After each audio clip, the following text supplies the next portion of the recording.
this is an iHeart podcast. Guaranteed human. First, get your take on the president really handing the Democrats an opportunity to profess their duty and dedication to protect American citizens first.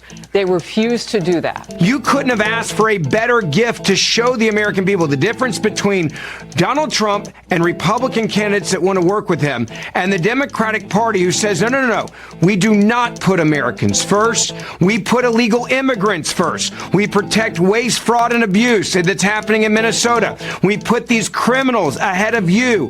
That tells you what the Democratic Party will do if they're back in power. You're listening to the 47 Morning Update with Ben Ferguson. Good Thursday morning. Nice to have you with us on the 47 Morning Update, and we've got two major stories for you. First up, Cuba Coast Guard opens fire on a U.S. registered speedboat, killing 4. The White House has a response, as well as Marco Rubio.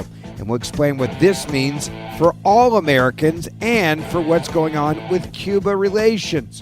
Also, fraud. We know it's massive in Minnesota, and that's exactly why the vice president announcing with Dr. Oz that a major payment, more than $250 million, is being paused going to Minnesota until they can prove that they're actually not taking that money and using it for fraudulent means. This is a big move for the Trump administration. It's the 47 Morning Update, and it starts right now. Story number 1. We have to talk about the dramatic and deadly international incident that's unfolding right now. One that has shaken nerves across Washington, Miami, and Havana.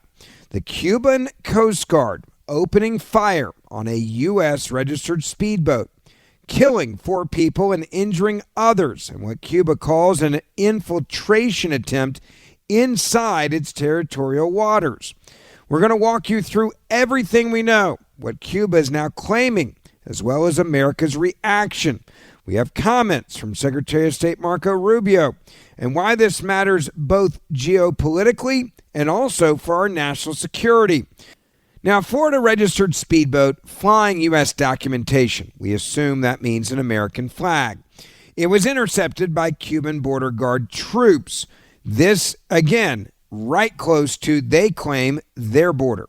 According to the Cuban government official account, when its border guard units approached the vessel to identify it and challenge what Cuba considers a violation of its territorial waters, those aboard opened fire first, they're claiming. Cuban authorities say the armed occupants fired on the Cuban patrol, wounding a commander. In response, Cuban forces returned fire. The result, 4 people on the speedboat were killed and 6 others were wounded. The injured were reportedly evacuated for medical treatment, and Cuban authorities say they have also detained survivors. Cuba claims the boat carried 10 passengers who were Cuban nationals living in the United States, and that many of them had a history of criminal or violent activity. Officials even allege the passengers were carrying assault rifles, handguns, as well as bulletproof vests, telescopic sights, and camouflage gear, and were attempting an armed infiltration for terrorist purposes. Now, again, this is coming from Cuba's government. The authorities also released names of several of those on board, including at least 1 of the 4 killed and several of the survivors who are now in custody. But here's a key point that many of you need to know. The U.S. government has not independently verified any of what the Cuban government is actually saying on their version of the events. Details about the boat, the motives of those on board, and whether Cuba claims of armed terrorism are accurate remain obviously unconfirmed. Which brings us to the U.S. response. Marco Rubio in Washington weighing in, saying this. So this morning we were made aware by Cuban authorities of an incident off the coast of Cuba. We immediately began to look into it. As it stands now, the Department of Homeland Security, the Coast Guard, others are involved. The majority of the information we still possess is what Cuban authorities are providing both the public and the U.S. government. We have our embassy on the ground in Havana working this as we speak, asking for access to the people that were on those vessels, if they were American citizens or permanent residents, according to the Cuban regime. boat was registered in Florida. We're tracking that down. We will know shortly, and we will know quickly, many more facts about this incident. The majority of the facts, we will verify that independently. And as we gather more information, then we'll be prepared to respond accordingly. I'm not going to speculate. I'm not going to opine on what I don't yet know. But we're going to find out exactly what happened here, and then we'll respond accordingly. Now, Rubio also stressed that there is no indication that this was a U.S. government operation and that Washington had no involvement in the speedboat's activity. At the same time, he described events like this as highly unusual, saying that shootouts on the open sea between Cuba forces and U.S. flagged boats simply don't happen every day. And he urged calm while this investigation continues. Now, beyond Rubio's comments, other U.S. leaders have reacted with concern as well. The Vice President, J.D. Vance, said the White House is monitoring the situation closely, though he did not provide further details. Florida officials, including the state attorney general and members of Congress, have also called for a thorough investigation and accountability if Cuba used excessive or unjustified force. Now, this is not just a headline story. It's a major flashpoint in already tense U.S.-Cuba relations. And this is the reason why it's such a big deal. Territorial sovereignty versus international law. That is what's at stake. Cuba is claiming this was a violation of its territorial waters and armed attempt to infiltrate or carry out a violent activity on their land. But the U.S. has not corroborated that either. The question now is, did the ship actually engage in any hostile actions towards Cuba? Or was it something else entirely? The facts are still very unclear, and that's exactly why you have Rubio, the White House, and J.D. Vance all saying, we're not going to trust Cuba's word for this.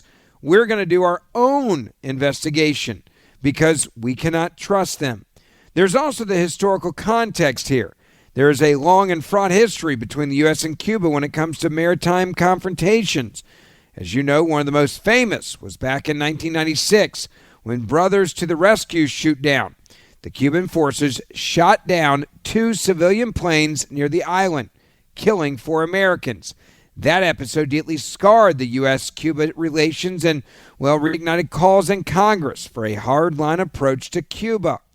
This new incident recalls that legacy. And given the current hardline U.S. posture towards Havana under the Trump administration, it's pretty clear the stakes are probably even higher. Now, relations have been increasingly strained. The U.S. has tightened sanctions, cut off all of the Venezuelan oil shipments that Cuba depends on, and publicly labeled the island an extraordinary threat. Havana, for its part, has reacted with defiance and rhetoric about sovereignty. The latest episode could set off a real diplomatic crisis if it's not handled carefully. There's also the safety of U.S. citizens. At the heart of this is the question of human lives. You have 4 people who are dead, 6 others that are wounded, and their families deserve answers. Because if it turns out that these were U.S. residents or citizens, then the Trump administration will have to make some very tough decisions about how to respond to Cuba's actions, especially if their actions were aggressive in nature from the beginning. So right now, here's what we know. The truth is unknown, and the Cuban narrative is just one version, and more than likely a version the U.S. government cannot trust at all. That's why the Trump administration is making it clear that the U.S. government investigations are ramping up to find the actual factual record. And in the coming days, we're likely to see U.S. verification of identities of those aboard the speedboat, statements also from Florida law enforcement and possibly federal intelligence as well, and international reaction from the Caribbean community and NATO partners, as well as congressional pressure on the administration for accountability and an American response. The story is far from over. One thing's for sure, Donald Trump has already pledged that he'll get to the bottom of exactly what happened. Next, story number 2. In a major federal action today, the Trump administration has gone after the Biden-era Medicaid funding system that has become ground zero for what Donald Trump has called a war on fraud. Vice President J.D. Vance, tasked by President Trump with leading a nationwide crackdown on government fraud, and Dr. Oz, the head of the Centers for Medicare and Medicaid Services, announced that the federal government is temporarily halting about $280 and $59.5 million in Medicaid reimbursements to the state of Minnesota. Now, that's more than $250 million that the federal government had planned to send to Minnesota for Medicaid spending. And it's being paused until the state can prove that it's properly policing the program and preventing taxpayer dollars from being wasted or flat out stolen. At a joint press conference, Vance said the move is aimed squarely at ensuring Minnesota takes its obligations seriously to be good stewards of the American people's tax money. Here's more of what Dr. Oz and the vice president had to say in a major move to stop corruption in Minnesota. Numbers.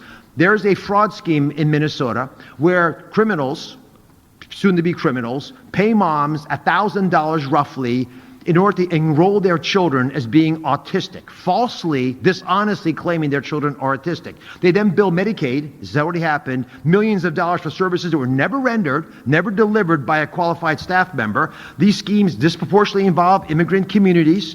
They're insulated, they're able to organize efforts, and sometimes they don't understand what's going on. And it ultimately diverts resources away from kids who truly have autism. Because if every kid in the neighborhood has autism, then nobody has autism in terms of how you can manage them. There was one behavioral, and by the way, these kids, they carry that diagnosis of autism the rest of their lives. Their mom made a bad decision, the kid pays the price for the rest of their life. There's one behavioral health organization, Mr. Vice President, in Minnesota. They received $11.5 million in Medicaid payments, but the top biller submitted 450 days where they claimed they were working more than 24 hours a day. I mean, even in the White House, that's tough.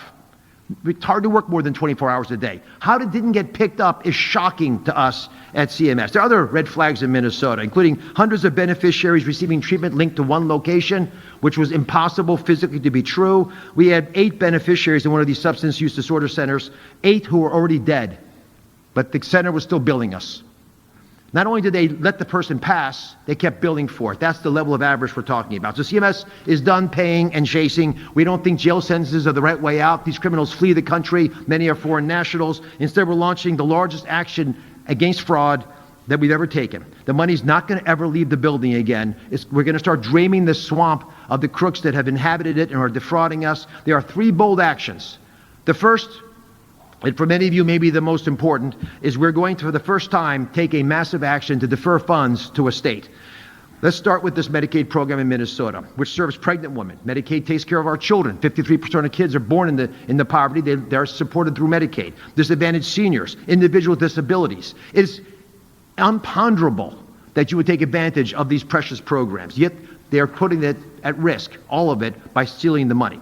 So it's our duty to preserve Medicaid, and what we're going to do is identify the scammers, which we have done in Minnesota. We've identified that they've hijacked, in particular, a certain part of the Minnesota Medicaid system. Said differently, and I'll just put the numbers out there, it's going to be $259 million of deferred payments for Medicaid to Minnesota, which we're announcing as I speak to Governor Walz and his team.